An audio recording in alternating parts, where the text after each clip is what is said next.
اعوذ باللہ من الشیطان الرجیم، بسم اللہ الرحمن الرحیم۔ الحمد للہ رب العالمین، والصلاة والسلام علی سید المرسلین و خاتم النبیین، اما بعد۔ صحیح بخاری، باب کتاب المغازی، حدیث نمبر 4403، اردو ترجمہ۔ خوب سن لو کہ اللہ تعالیٰ نے تم پر تمہارے آپس کے خون اور اموال اسی طرح حرام کیے ہیں جیسے اس دن کی حرمت اس شہر اور اس مہینے میں ہے۔ ہاں بولو، کیا میں نے پہنچا دیا؟ صحابہ رضی اللہ عنہ بولے کہ آپ نے پہنچا دیا۔ فرمایا، اے اللہ تو گواہ رہی ہو۔ 3 مرتبہ آپ نے یہ جملہ دہرایا۔ افسوس، آپ نے وعلیکم فرمایا۔ وَيَحْكُمْ راوی کو شک ہے۔ دیکھیو، میرے بعد کافر نہ بن جانا کہ ایک دوسرے مسلمان کی گردن مارنے لگ جاؤ۔ حدیث نمبر 4404، اردو ترجمہ۔ ہم سے عمرو بن خالد نے بیان کیا، کہا ہم سے زہیر بن معاویہ نے بیان کیا، کہا ہم سے ابو اسحاق سبیعی نے بیان کیا، کہا کہ مجھ سے زید بن ارقم نے بیان کیا کہ نبی کریم صلی اللہ علیہ وسلم نے 19 غزوے کیے اور ہجرت کے بعد صرف ایک حج کیا۔ اس حج کے بعد پھر آپ صلی اللہ علیہ وسلم نے کوئی حج نہیں کیا۔ یہ حج حجۃ الوداع تھا۔ ابو اسحاق نے بیان کیا کہ دوسرا حج آپ نے ہجرت سے پہلے مکے میں کیا تھا۔ حدیث نمبر 4405، اردو ترجمہ۔ ہم سے حفص بن عمر نے بیان کیا، انہوں نے کہا ہم سے شعبہ بن حجاج نے بیان کیا، ان سے علی بن مدرک نے بیان کیا، ان سے ابو زرع حرم بن عمرو بن جریر نے بیان کیا، اور ان سے جریر بن عبداللہ بجلی رضی اللہ عنہ نے بیان کیا کہ نبی کریم صلی اللہ علیہ وسلم نے حجۃ الوداع کے موقع پر جریر رضی اللہ عنہ سے فرمایا تھا، لوگوں کو خاموش کر دو۔ پھر فرمایا، میرے بعد کافر نہ بن جانا کہ ایک دوسرے کی گردن مارنے لگو۔ حدیث نمبر 4406، اردو ترجمہ۔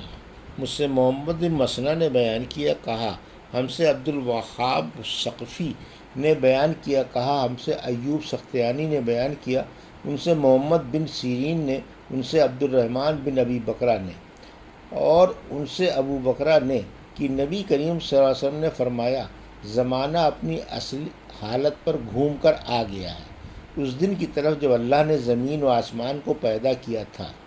دیکھو، سال کے 12 مہینے ہوتے ہیں، 4 ان میں سے حرمت والے مہینے ہیں، 3 لگاتار ہیں، ذی قعدہ، ذی الحج اور محرم، اور چوتھا رجب و مضر جو جمادی الاولیٰ اور شعبان کے بیچ میں پڑتا ہے۔ پھر آپ نے دریافت فرمایا، یہ کون سا مہینہ ہے؟ ہم نے کہا کہ اللہ اور اس کے رسول صلی اللہ علیہ وسلم کو بہتر علم ہے۔ اس پر آپ صلی اللہ علیہ وسلم خاموش ہو گئے۔ ہم نے سمجھا شاید آپ مشہور نام کے سوا اس کا کوئی اور نام رکھیں گے، لیکن آپ نے فرمایا، کیا یہ ذی الحج مہینہ نہیں ہے؟ ہم بولے کہ کیوں نہیں؟ پھر دریافت فرمایا کہ یہ شہر کون سا ہے؟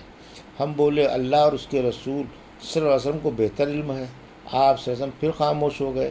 ہم نے سمجھا شاید اس کا کوئی اور نام آپ رکھیں گے جو مشہور نام کے علاوہ ہوگا، لیکن آپ صلی اللہ علیہ وسلم نے فرمایا، کیا یہ مکہ نہیں ہے؟ ہم بولے کہ کیوں نہیں ہے، یہ مکہ ہی ہے۔ پھر آپ نے دریافت فرمایا، اور یہ دن کون سا ہے؟ ہم بولے کہ اللہ اور اس کے رسول صلی اللہ علیہ وسلم کو زیادہ بہتر علم ہے۔ پھر آپ خاموش ہو گئے، اور ہم نے سمجھا شاید اس کا آپ اس کے مشہور نام کے سوا کوئی اور نام رکھیں گے، لیکن آپ صلی اللہ علیہ وسلم نے فرمایا، کیا یہ یوم النحر قربانی کا دن نہیں ہے؟ ہم بولے کیوں نہیں؟ اس کے بعد آپ نے فرمایا، پس تمہارا خون اور تمہارا مال۔ محمد نے بیان کیا کہ میرا خیال ہے کہ ابو بکرہ نے یہ بھی کہا، اور تمہاری عزت تم پر اس طرح حرام ہے جس طرح یہ دن تمہارا اس شہر اور تمہارے اس مہینے میں، اور تم جلد اپنے رب سے ملو گے اور وہ تم سے تمہارے اعمال کے بارے میں سوال کرے گا۔ ہاں، پس میرے بعد تم گمراہ نہ ہو جانا کہ ایک دوسرے کی گردن مارنے لگو۔ ہاں، اور جو یہاں موجود ہیں وہ ان لوگوں کو پہنچا دیں جو موجود نہیں ہیں، ہو سکتا ہے کہ جسے وہ پہنچائیں ان میں سے کوئی ایسا بھی ہو جو یہاں بعض سننے والوں سے زیادہ اس حدیث کو یاد رکھ سکتا ہو۔ محمد بن سیرین جب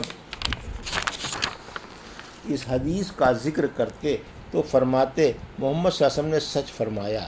پھر آپ صلی اللہ علیہ وسلم نے فرمایا تو کیا میں نے پہنچا دیا؟ آپ صلی اللہ علیہ وسلم نے 2 مرتبہ یہ جملہ فرمایا۔ حدیث نمبر 4407 اردو ترجمہ۔ ہم سے محمد بن یوسف فریابی نے بیان کیا، کہا ہم سے سفیان سوری نے بیان کیا، ان سے قیس بن مسلم نے، ان سے طارق بن شہاب نے کہ چند یہودیوں نے کہا کہ اگر یہ آیت ہمارے یہاں نازل ہوئی ہوتی تو ہم اس دن عید منایا کرتے۔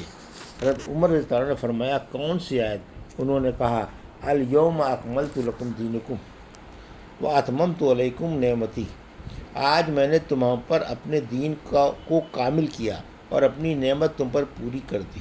اس پر عمر رضی اللہ عنہ نے فرمایا کہ مجھے خوب معلوم ہے کہ یہ آیت کہاں نازل ہوئی تھی۔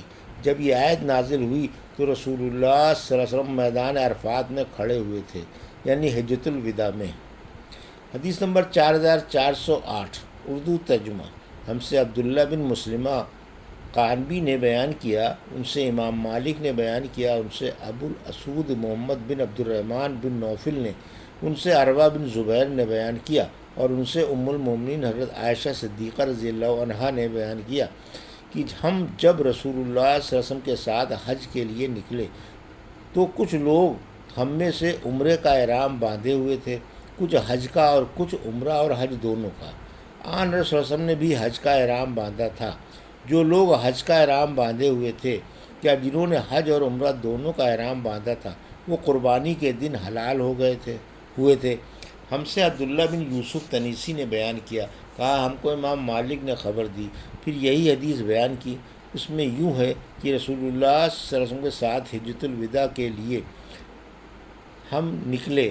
ہم سے اسماعیل بن ابی اویس نے بیان کیا کہ ہم سے امام مالک نے بیان کیا اسی طرح جو پہلے مذکور ہوا۔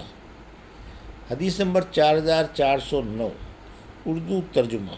ہم سے احمد بن یونس نے بیان کیا، کہا ہم سے ابراہیم بن سعد نے بیان کیا، کہا ہم سے ابن شہاب نے، ان سے عامر بن سعد بن ابی وقاص نے، اور ان سے ان کے والد سعد رضی اللہ عنہ نے بیان کیا کہ حجۃ الوداع کے موقع پر نبی کریم صلی اللہ علیہ وسلم میری عیادت کے لیے تشریف لائے۔ بیماری نے مجھے موت کے منہ میں ڈالا تھا۔ میں نے عرض کیا یا رسول اللہ، جیسا کہ آپ نے ملاحظہ فرمایا ہے میرا مرض اس حد کو پہنچ گیا ہے کہ اور میرے پاس مال ہے جس کی وارث خالی میری ایک لڑکی ہے، تو کیا میں اپنا 2/3 مال خیرات کر دوں؟ حضور صلی اللہ علیہ وسلم نے فرمایا کہ نہیں۔ میں نے عرض کیا آدھا کر دوں؟ فرمایا کہ نہیں۔ میں نے فرمایا کیا پھر 1/3 کر دوں؟ حضور اکرم صلی اللہ علیہ وسلم نے فرمایا کہ 1/3 بھی بہت ہے، تم اپنے وارثوں کو مالدار چھوڑ کر جاؤ تو یہ اس سے بہتر ہے کہ انہیں محتاج چھوڑو اور وہ لوگوں کے سامنے ہاتھ پھیلاتے پھرے، اور تم جو کچھ بھی خرچ کرو گے اگر اس سے اللہ کی رضا مقصود رہی تو تمہیں اس پر ثواب ملے گا، حتیٰ کہ اس لقمے پر بھی تمہیں ثواب ملے گا جو تم اپنی بیوی کے منہ میں رکھو گے۔ میں نے عرض کیا یا رسول اللہ، بیماری کی وجہ سے کیا میں اپنے ساتھیوں کے ساتھ مدینہ نہیں جا سکوں گا؟ فرمایا اگر تم نہیں جا سکے تب بھی اگر تم اللہ کی رضا جوئی کے لیے کوئی عمل کرو گے تمہارا درجہ اللہ کے یہاں اور بلند ہوگا، اور امید ہے کہ تم ابھی زندہ رہو گے اور تم سے کچھ لوگوں یعنی مسلمانوں کو نفع پہنچے گا اور کچھ لوگوں یعنی اسلام کے دشمنوں کو نقصان پہنچے گا۔ اے اللہ میرے ساتھیوں کی ہجرت کو کامل فرما اور انہیں پیچھے نہ ہٹا، لیکن نقصان میں تو سعد بن خولہ رہے۔ حضور اکرم صلی اللہ علیہ وسلم نے ان کے مکے میں وفات پا جانے کی وجہ سے رنج ظاہر فرمایا۔ حدیث نمبر 4410 اردو ترجمہ۔ مجھ سے ابراہیم بن منظر خزامی نے بیان کیا، انہوں نے کہا ہم سے ابو زمرہ انس بن ایاز نے بیان کیا، انہوں نے کہا ہم سے موسیٰ بن عقبہ نے بیان کیا، ان سے نافع نے اور انہیں حضرت عبداللہ بن عمر رضی اللہ عنہ نے خبر دی کہ رسول اللہ صلی اللہ علیہ وسلم نے حجۃ الوداع میں اپنا سر منڈوایا تھا۔ یہ تھی صحیح بخاری باب کتاب المغازی کی حدیث نمبر 4403 سے 4410 کا اردو ترجمہ، جو ابھی آپ نے سماعت فرمایا۔ اللہ سے دعا ہے کہ اللہ ہمیں ان حدیثوں پر سمجھ کر عمل کرنے کی توفیق عطا فرما، آمین یا رب العالمین۔